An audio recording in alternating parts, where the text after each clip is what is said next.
Hello दोस्तों, नमस्कार। आज के इस न्यू वीडियो में हम लोग जानेंगे महर्षि पाणिनि के बारे में। पाणिनि को संस्कृत व्याकरण का जो है पितामह माना जाता है। पाणिनि को संस्कृत व्याकरण का क्या माना जाता है? तो पितामह। उन्होंने अपने अष्टाध्यायी नामक ग्रंथ की रचना की है, जो संस्कृत व्याकरण का सबसे प्राचीन और विस्तृत ग्रंथ है। उनकी व्याकरण प्रणाली इतनी व्यवस्थित और वैज्ञानिक थी कि आज भी इसका जो है अध्ययन किया जाता है। जन्म जो है जीवन काल 520 ईस्वी से 460 ईस्वी पूर्व हुआ है। जन्म स्थान जो है सतालुर नामक गांव है उनका, और वर्तमान में जो है वह पाकिस्तान में है। अपने जन्म स्थान के जो है अनुसार पाणिनि जो है सलातुर्य भी कहे गए हैं। अष्टाध्यायी में जो है ये नाम उल्लेखित है। कौन? तो सलातुर्य।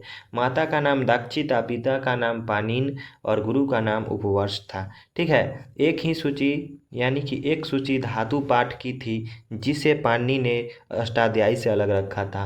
पाणिनि के सूत्रों की शैली अत्यंत संक्षिप्त है। वे सूत्र युग में ही हुए थे। श्रौत सूत्र, धर्म सूत्र, गृह सूत्र, प्रतिशाख्य सूत्र भी इसी शैली में है। किंतु पाणिनि के सूत्रों में जो निखार है वह अन्यत्र नहीं है। इसीलिए पाणिनि के सूत्रों को प्रतिस्नात सूत्र कहा गया है। पाणिनि के सूत्र को क्या कहा गया है? प्रतिस्नात सूत्र। पाणिनि का व्याकरण शब्दानुशासन के नाम से विद्वानों ने प्रसिद्ध किया है। ठीक है। पाणिनि के व्याकरण को किस नाम से वैसे प्रसिद्ध है? तो शब्दानुशासन के नाम से विद्वानों में जो है प्रसिद्ध है। 8 अध्याय में विभक्त होने के कारण यही शब्दानुशासन लोक में जो है अष्टाध्यायी अथवा पाणिनि अष्टक यानी कि पाणिनि अष्टक के रूप में जाना जाता है। पाणिनि ने अपनी अष्टाध्यायी से संस्कृत भाषा को अमरता प्रदान की। ठीक है। पाणिनि यानी कि पाणिनीय अष्टाध्यायी की सहायता से संस्कृत के प्राचीनतम साहित्य से लेकर नवीनतम रचनाओं का जो है रसास्वादन कर सकते हैं, यानी कि पढ़ सकते हैं। अष्टाध्यायी में 8 अध्याय हैं और प्रत्येक अध्याय में 4 पाद हैं। पहले दूसरे अध्याय में संज्ञा और परिभाषा संबंधी यानी कि परिभाषा से संबंधित सूची है, सूत्र है। ठीक है। क्रिया देखिए, यहाँ पर जो चैप्टर बतलाया गया है, क्रिया और संज्ञा शब्दों में पारस्परिक संबंध के नियामक प्रकरण भी है।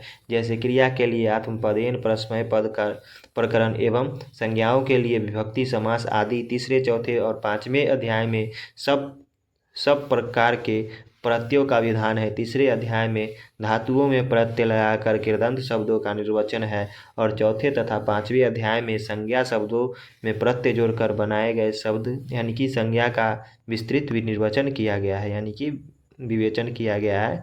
देखिए आगे, ये प्रत्यय जिन अर्थ विषयों को प्रकट करते हैं उन्हें व्याकरण की परिभाषा में वृत्ति कहते हैं। यानी कि प्रत्यय जो अर्थ जो है विषयों को प्रकट करेगा ना, उसे व्याकरण की भाषा में वृत्ति कहते हैं। जैसे वर्षा में होने वाला इंद्रधनुष को वार्षिक इंद्रधनुष कहेंगे। वर्षा में होने वाले इस विशेष अर्थ को प्रकट करने वाला इस इक प्रत्यय को तद्धित प्रत्यय है। ठीक है। अब देखिए, तद्धित प्रकरण में 1190 सूत्र यानी कि 1100 जो है 90 सूत्र हैं।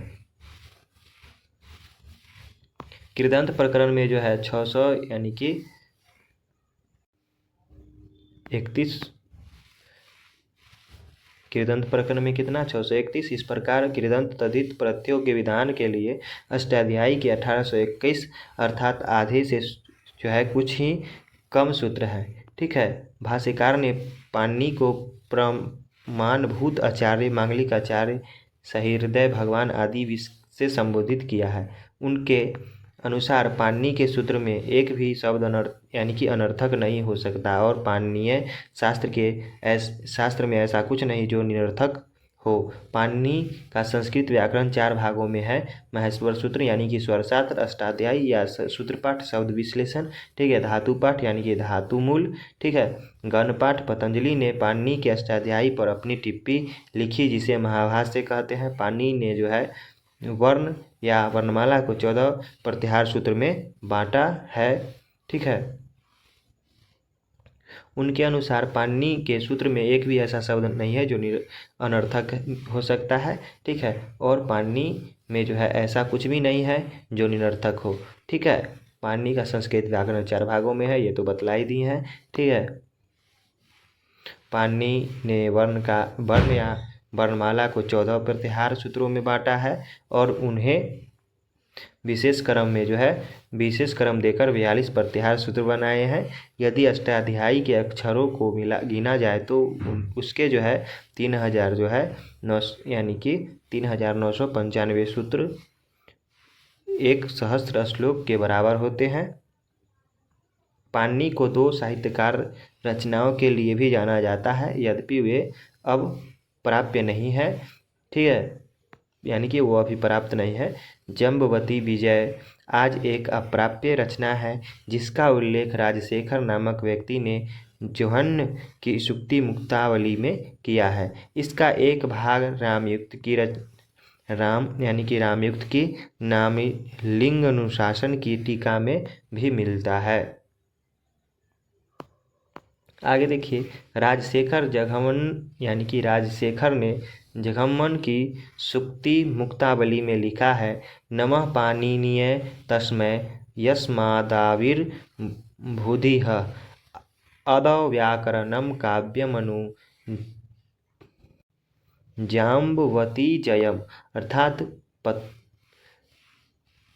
पाताल विजय जो आज प्राप्य रचना है, जिसका उल्लेख नामी साधु ने रुद्रकृत काव्य अलंकार की टीका में किया है। ठीक है, अब देखिए, माहेश्वर सूत्र की कुल संख्या 14 है जो निम्नलिखित है। अयु नलिलिक, ये तो बतला ही दिए हैं। नृत्यावसाने नटराजराज ननाद डक्कम नौ पंचवारम उद्धर्तु काम सरकादि सिद्धे एतद विमर्श शिवसूत्रमालम, यानी कि जालम। तो हम लोग देखे महर्षि पाणिनि के बारे में कुछ जो है परिचय उनके बारे में। तो आगे देखते हैं। महर्षि पतंजलि, तो जन्म जो है पतंजलि का जो है सुग वंश के शासनकाल में थे ये। ठीक है, डॉक्टर भंडारकर ने पतंजलि का समय 158 ईस्वी पूर्व, ठीक है, बोधलिक ने पतंजलि का समय 200 ईसा पूर्व एवं किथ ने उनका समय 140 से 150 ईसा पूर्व माना है। पुष्यमित्र शुक का अश्वमेध यज्ञ भी संपन्न कराया था। इनका जन्म गोनार्थ यानी कि गोनार्ध में हुआ था। साहित्यिक, पुरातात्विक, भौगोलिक एवं अन्य साक्ष्यों के आधार पर यह स्थान भोपाल के पास का गांव जो है कहाँ, तो गोदरमऊ है। ठीक है, यानी कि गोदरमऊ में जो है भोपाल में इनका जन्म हुआ था। यानी कि पुष्यमित्र शुक के शासनकाल के यानी समय। ठीक है, ये जो है अपना अपना मत जो है सब दिए हैं। कोई बोले हैं 158, तो कोई बोले हैं 140 से 150 ईसा पूर्व, तो कोई बोले हैं 200 ईसा पूर्व। ठीक है, और कहाँ हुआ था, तो भोपाल में के पास जो है गोदरमऊ में। ठीक है, गाँव का नाम है। देखिए, बाद में वे काशी में बस गए। बाद में कहाँ बसे, काशी में बस गए। कौन, तो पतंजलि। व्याकरण आचार्य पाणिनि के शिष्य थे। कौन, तो पतंजलि व्याकरण आचार्य पाणिनि के शिष्य थे। काशीवासी आज भी श्रावण कृष्ण का जो है यानी कि नाग पंचमी को छोटे गुरु का बड़े गुरु का नाग लो भाई नाग लो कहकर नाग के चित्र बांटते हैं। ठीक है, यानी कि ये पतंजलि को शेषनाग का अवतार माना जाता है। ठीक है, और उनका जन्मदिन मनाया जाता है। पतंजलि महान चिकित्सक थे। ठीक है, पतंजलि क्या थे, महान चिकित्सक थे। ठीक है, महर्षि पतंजलि को योग का आदि जो है अपवर्तक जो है माना जाता है। योग का जो है प्रवर्तक माना जाता है। उन्हें ही चरक संहिता का प्रेरणा यानी कि प्रणेता माना जाता है। योग सूत्र पतंजलि का महान अवदान है। पतंजलि ने अभ्रक धातुओं और लौह शास्त्र का परिचय कराया। पतंजलि रसायन विद्या के विशिष्ट आचार्य थे। अभ्रक वेदांश अनेक धातु योग और लौह शास्त्र इनकी क्या था, तो देन थी। अब देखिए, द्रविड़ देश के सुकवि रामचंद्र दीक्षित ने अपने पतंजलि रचित नामक काव्य ग्रंथ में उनके चरित्र के संबंध में कुछ तथ्य की जो है संभावनाओं को व्यक्त किया है। उनके अनुसार शंकराचार्य के दादा गुरु आचार्य गौड़पाद पतंजलि के जो है शिष्य थे। पतंजलि की एकमात्र जो है रचना महाभाष्य है। पतंजलि की रचना क्या है? तो केवल महाभाष्य है, जो उनकी कृति को अमर बनाने के लिए पर्याप्त है। देखिए श्लोक क्या है? योगेन चितस्य पदेन वचाम मलम शारीरस्य च वैद्यकेन यो अपा, यानी कि यो अपा करोत्तम प्रवरम मुनीनाम पतंजलिम प्रांजलिरानान्तोऽस्मि, अर्थात चित्त शुद्धि के लिए, है ना, चितस्य चित्त शुद्धि के लिए योग सूत्र, यानी कि योग सूत्र, वाणी शुद्धि के लिए व्याकरण, है ना, वाणी शुद्धि के लिए क्या? तो व्याकरण, और शरीर शुद्धि के लिए शरीर शुद्धि के लिए वैद्य का शास्त्र, यानी कि चरक संहिता देने वाले मुनि पतंजलि को प्रणाम है। ठीक है, यानी कि क्या बोल रहा है? चित्त शुद्धि के लिए योग सूत्र, यानी कि योगेन चित्तस्य, चित्त शुद्धि के लिए योग सूत्र, वाणी शुद्धि के लिए व्याकरण, है ना, वाचामलम शरीरस्य वैद्यकेन, वाणी शुद्धि के लिए महाभाष्य, और शरीर शुद्धि के लिए जो है क्या? तो वैद्य का शास्त्र, यानी कि वैद्यकेन, ठीक है, यानी कि चरक संहिता देने वाले क्या? तो मुनि पतंजलि को जो है प्रणाम है, ये बोल रहा है ये श्लोक के अनुसार। प्राचीन विद्यारण्य स्वामी ने अपने ग्रंथ शंकर दिग्विजय में आदि शंकराचार्य में गुरु गोविंद पदाचार्य को पतंजलि के जो है रूपांतरण माना है। ठीक है, इस प्रकार उनका संबंध अद्वैत वेदांत के साथ जुड़ गया। इनकी माता का नाम गोनिका था। पतंजलि एक प्रख्यात चिकित्सक और रसायन शास्त्र के आचार्य थे। रसायन विज्ञान के क्षेत्र में अभ्रक, धातु योग और लौह शास्त्र का परिचय कराने का श्रेय पतंजलि जी को जो है जाता है। इनको योग शास्त्र के जन्मदाता की उपाधि भी दी जाती है, जो हिंदू धर्म के 6 दर्शनों में से एक है। इन्होंने योग के 195 सूत्रों को स्थापित किया है, जो योग दर्शन के आधार स्तंभ है। इन सूत्रों के पढ़ने की क्रिया को भाष्य कहा जाता है, यानी कि जो पतंजलि जी लिखे उसको जो है पढ़ने की क्रिया को भाष्य कहा जाता है। यानी कि महर्षि पतंजलि ने अष्टांग योग महत्ता का प्रतिपादन किया। महर्षि पतंजलि किस क्या दिए? तो अष्टांग योग भी दिए हैं। महर्षि पतंजलि ने अष्टांग योग की महिमा को बताया, जो स्वास्थ्य जीवन के लिए महत्वपूर्ण माना गया। महर्षि पतंजलि ने द्वितीय और तृतीय पाद में जिस अष्टांग योग का जो है साधन का उपदेश दिया है, उसके नाम इस प्रकार है: यम, नियम, आसन, प्राणायाम, प्रत्याहार, धारणा, ध्यान और समाधियुग 8 अंगों के अपने अपने उप अंग भी हैं। वर्तमान में योग के 3 ही अंग प्रचलन में है: आसन, प्राणायाम और ध्यान। ठीक है, तो पतंजलि जो है ये सब बताए। पतंजलि के माता का नाम क्या बतलाए हम? पतंजलि जी के माता का नाम गोनिका बताए। ये सब जो है आप लोग पढ़िएगा। ठीक है, पतंजलि का जन्म जो है शुंग वंश के शासनकाल में थे वो। ठीक है, उनके वो जो है व्याकरणाचार्य, यानी कि पाणिनि के शिष्य थे, महर्षि पाणिनि के। उनको जो है नाग देवता का अवतार माना जा रहा था। ठीक है, तो ये सब बतलाए। आगे देखते हैं। उनको जो है चरक संहिता का भी प्रेरणादायक माना जाता है। यानी कि ये सब बुक लिखे महर्षि पतंजलि। और महर्षि पाणिनि और महर्षि पतंजलि के बारे में देख लिए, और महर्षि कात्यायन के बारे में देख लेते हैं। अब देखिए महर्षि कात्यायनः। देखिए अनन्याम जो था उनका वर रुचि थी। ठीक है, वर्ण क्या थे? तो ब्राह्मण थे। ठीक है, स्थिति कालम, यानी कि स्थिति काल उनका क्या था? तो 2600 ईस्वी पूर्व से 300 ईस्वी पूर्व अनुमानित है। पिता जो है अज्ञात है, नहीं पता चला है। माता भी अज्ञात है, गुरु भी अज्ञात है, ये सब का नाम नहीं पता चला है। ठीक है, और शिक्षा जो है तक्षशिला जो है विश्वविद्यालय से किए थे। जन्म स्थान जो है दक्षिण भारतम, यानी कि दक्षिण भारत। प्रिय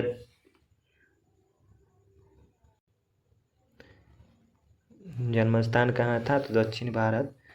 प्रियदधि तदा दक्षिणायत यानी कि दक्षिण। और कृत्य क्या था उनका लिखा हुआ, तो वार्तिकम यानी कि व्याकरण वृत्ति, ठीक है, स्वर्गारोहण काव्यम और काव्यम स्वर्गारोहण, ठीक है। वार्तिक ग्रंथ जो है वार्तिकम ग्रंथ संप्रति लंड के खा के लंड। देखिए महर्षि कात्यायन के बारे में अब देखेंगे। उनका जो व्याकरण में नाम था कात्यायन था, अन्य नाम वररुचि था। उनका जो है वर्ण जो था ब्राह्मण था। स्थिति काल जो है 2600 ईस्वी पूर्व से 300 ईस्वी पूर्व था। पिता का जो है पता नहीं चला था, यानी कि अभी तक जो है कोई उनका जो है साक्ष्य से जो है पता नहीं चला। गुरु का भी पता नहीं चला, माता का भी पता नहीं चला। शिक्षा जो था उनका तक्षशिला से था। जन्मस्थान जो है दक्षिण भारत था। और कृत्य जो है वार्तिकम और स्वर्गारोहण था, ठीक है। जो वार्तिक था, वार्तिकम था, व्याकरण वृत्ति था, और स्वर्गारोहण जो है काव्य था, ठीक है। वो जो वार्तिक और स्वर्गारोहण था वो जो है अभी तक जो है क्या हुआ, लेखन पाठ जो उनका था वार्तिकम और स्वर्गारोहण, वो जो है अब जो है स्वतंत्र रूप से उपलब्ध नहीं है। इनका उल्लेख भगवान पतंजलि के महाभाष्य पाठ में पाया जाता है, ठीक है। लेकिन इनकी संख्या के बारे में जो है चर्चा नहीं हुई है, ठीक है, नहीं है हुई है। कुछ विद्वानों का मानना है कि वाटिका सूत्र लगभग 1500 थे। पाणिनि के 1500 सूत्रों में जो है कात्यायी यानी कि कात्यायी ने तर्क लिखा था, लेकिन इसके प्रमाणिक साक्ष्य उपलब्ध नहीं है। वररुचि कात्यायन पाणिनि सूत्र के प्रसिद्ध तर्क हैं, ठीक है। यानी कि वररुचि के ने कात्यायन के पाणिनीय व्याकरण के लिए बहुत महत्वपूर्ण साबित किया है, ठीक है। कौन वररुचि, तो वही कात्यायन, यानी कि वररुचि ने, वही बोल रहा है, वररुचि ने जो है कात्यायन के पाणिनीय व्याकरण के लिए बहुत महत्वपूर्ण साबित किया गया। इन तर्कों के बिना पाणिनीय व्याकरण अधूरा है। तर्कों के आधार पर पतंजलि ने महाभाष्य की रचना की। पुरुषोत्तम देव ने अपने त्रिकंड यानी कि त्रिकंड शेष अमिधा कांस यानी कि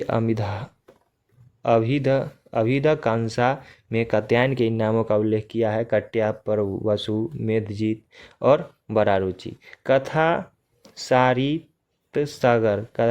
सारित सागर में कात्यायन वररुचि का नाम जो है बृहट कथा मंजरी भी श्रुतधर आया था। यानी कि उसमें क्या आया था, तो श्रुधर आया था, यानी कि श्रुतधर आया था नाम। किसमें, तो कथा सारित्य में कात्यायन वररुचि का नाम और बृहट कथा मंजरी भी जो है श्रुतधर आया, ठीक है। हेमचंद्र और मेदिनी कोशिकाओं में कात्यायनी के वररुचि का भी उल्लेख किया गया है, ठीक है। यानी कि वररुचि नाम का तर्कपूर्वक कात्यायन वररुचि और प्राकृत प्रकाश वररुचि दो व्यक्ति हैं, ठीक है। प्राकृत प्रकाशव वररुचि वासदत्त की खुशी की 6ठी शताब्दी, वासदत्त के अग्रणी 6ठी शताब्दी के समकालीन थे, जबकि इससे पहले पैनिनी फार्मूला बहुत कुछ था, ठीक है। अशोक के शिलालेख का भी जो है अशोक के शिलालेख का उल्लेख वररुचि में किया गया है। कात्यायन एक बौद्ध यानी कि शिक्षक थे, जिन्होंने बौद्ध की रचना की, जिन्हें अभिधर्म जन प्रस्थाना कहा जाता है। कात्यायन नाम का एक प्रिंसिपल भी हुए हैं, ठीक है। तो ये जो है कात्यायन के बारे में हम लोग देखें। कात्यायन के बारे में ज़्यादा कुछ नहीं दिया गया है, उनके बारे में कुछ पता भी नहीं चला है। उनका जो है कृत्यम क्या था, तो कृत्यम जो था वो वार्तिकम, और कृत्य था वार्तिकम और स्वर्गारोहण। और बचपन का नाम क्या था, तो बचपन का नाम जो था वररुचि था, ठीक है। यही सब याद रखिएगा, ठीक है। अब आगे देखिए, संस्कृत व्याकरण का आधार त्रिमुनि अथवा मुनित्रय, त्रिमुनि अथवा मुनित्रय।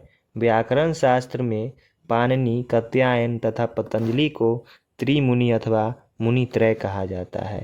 त्रिमुनि पाणिनीय, कात्यायन और पतंजलि को जो है त्रिमुनि कहा जाता है। किसको, तो पाणिनि, कात्यायन और पतंजलि को जो है त्रिमुनि कहा जाता है। व्याकरण की परंपरा। व्याकरण की परंपरा बृहस्पति परंपरा और महेश्वरी परंपरा, दो भागों में बांटते हैं व्याकरण की परंपरा को, बृहस्पति परंपरा और महेश्वरी परंपरा। महेश्वरी परंपरा देखिए, महेश्वरी परंपरा के अनुसार भगवान महेश्वर ही प्रथम व्याकरणज्ञ है, ठीक है, और महेश्वर सूत्रों के माध्यम से पाणिनि को व्याकरण का ज्ञान हुआ। इस परंपरा को पाणिनीय परंपरा भी कहा जाता है, ठीक है। महेश्वरी परंपरा को जो है पाणिनीय परंपरा भी कहा जाता है। इस परंपरा को वर्तमान में अधिक तार्किक एवं मनोवैज्ञानिक माना जाता है, ठीक है। आगे देखिए, ये जो है उनके बारे में दिया गया है, त्रिमुनि के बारे में, ठीक है। तो कौन कौन है त्रिमुनि? तो त्रिमुनि पाणिनि का जो है सूत्रकार जो है 500 ईस्वी पूर्व माना जाता है। कात्यायन का जो है 350 ईस्वी पूर्व। पतंजलि जो है 200 ईस्वी पूर्व। इनका जो है समय काल बताया गया है। अष्टाध्यायी पाणिनि जी लिखे हैं। वर्तिक जो है कात्यायन, और जो है महाभाष्य लिखे हैं कौन? तो पतंजलि जी, ठीक है। आगे देखिए, पाणिनि का समय जो है 500 ईस्वी पूर्व माना गया है, ठीक है। पाणिनि का जो है समय 500 ईसा पूर्व माना गया है। सलातुर नामक गांव में इनका जो है जन्म स्थान है, जो अभी पाकिस्तान में है। अध्ययन जो है तक्षशिला माना जाता है। विषय जो है सूत्र अष्टाध्यायी है, ठीक है। ये जो है लिंगानुशासनम जम्बुवती विजयम उल्लेखनीयम, यानी कि उल्लेखनीयम कार्य जो है अष्टाध्यायी। माता का नाम दाक्षी, पिता का नाम पनीन, ठीक है। अष्टाध्यायी के कर्ता पाणिनि कब हुए, इस विषय में कई मत है। भंडारकर इनका समय जो है 7वीं शताब्दी ईस्वी पूर्व मानते हैं। मैकडालेन, किथ आदि कितने ही विद्वान ने इन्हें 4वीं शताब्दी ईस्वी पूर्व माना है। भारतीय अनुश्रुति के अनुसार पाणिनि नंदों के समकालीन थे और यह समय 5वीं शताब्दी ईस्वी पूर्व होनी चाहिए।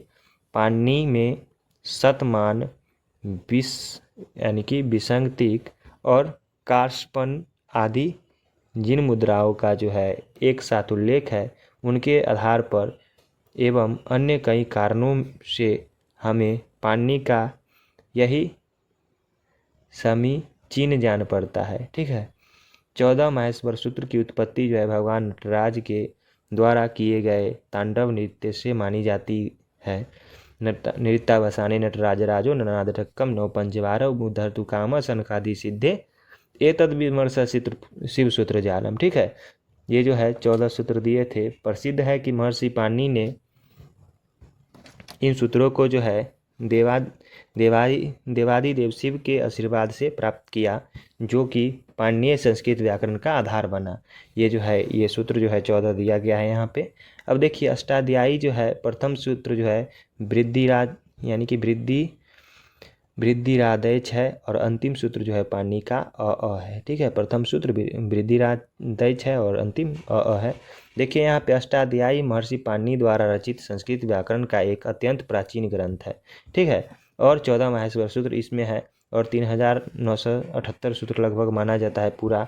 महाभाष्य में जो है अष्टाध्यायी को सर्ववेद परिषद शास्त्र यानी कि कहा जाता है, ठीक है। और कहा गया है महाभाष्य में, क्या कहा गया है? सर्ववेद परिषद शास्त्र, ठीक है। अष्टाध्यायी देखिए, अष्टाध्यायी में अनेक पूर्वाचार्यों के मतों और सूत्रों यानी कि सूत्रों का जो है सन्निवेश किया गया है अष्टाध्यायी में। उनमें शाकटायन, शाकल्य, अभिशाली, गार्ग, गवाल, भरद्वाज और कश्यप, शौनक, स्फोटामन, चक्रवर्मन का उल्लेख पाणिनि ने किया है, ठीक है।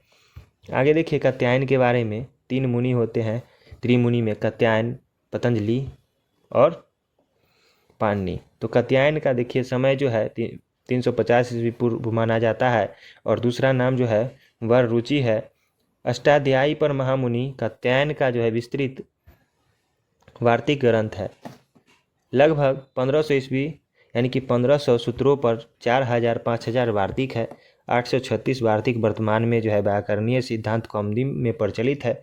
दक्षिण भारत में रहने वाले थे ये कौन? तो कात्यायन, यानी कि पतंजलि नहीं, कात्यायन, ठीक है। बार रुचि कात्यायन के वार्तिक पाणिनीय व्याकरण के लिए अति महत्वशील यानी कि महत्वशाली सिद्ध हुए हैं। इन वार्तिकों के बिना पाणिनीय व्याकरण अधूरा सा रह जाता है। वार्तिक के आधार पर ही पीछे से पतंजलि ने महाभाष्य की रचना की। अब देखिए पतंजलि के बारे में, पतंजलि का जो है समय काल 200 ईस्वी पूर्व माना जाता है, रचना महाभाष्य है। संस्कृत आचार्यों में पाणिनि और कात्यायन के बाद पतंजलि का नाम सर्वोपरि आता है। मुनित्रय की जो है यानी कि मुनित्रम की परंपरा में वे अंतिम मुनि थे। पाणिनि के पश्चात पतंजलि सर्वश्रेष्ठ स्थान के अधिकारी पुरुष हैं। व्याकरण शास्त्र में उनकी बात को अंतिम प्रमाण समझा जाता है। ठीक है, यथा उत्तर मुनि जो है प्रमाण्यम। ठीक है, यानी कि उनका जो है व्याकरण शास्त्र में उनकी बात को अंतिम प्रमाण माना जाता है। पाणिनि के उन सूत्रों की व्याख्या जो समय के साथ साथ अध्येताओं के लिए कठिन हो गए थे, इस क्रम में कात्यायन के वार्तिकों का भी परीक्षण करते हुए उपयोगी और अनुपयोगी वार्तिकों पर प्रकाश डाले हैं। कौन? तो पतंजलि। इसके अलावा भाषा के दार्शनिक पक्ष पर भी विचार किए हैं। ठीक है, तो ये जो है आज के वीडियो में मुनित्रय के बारे में जान गए, कात्यायन, पतंजलि, पाणिनि के बारे में जाने हैं। तो मिलते हैं अगले वीडियो में अगले क्लास के साथ। जय हिंद।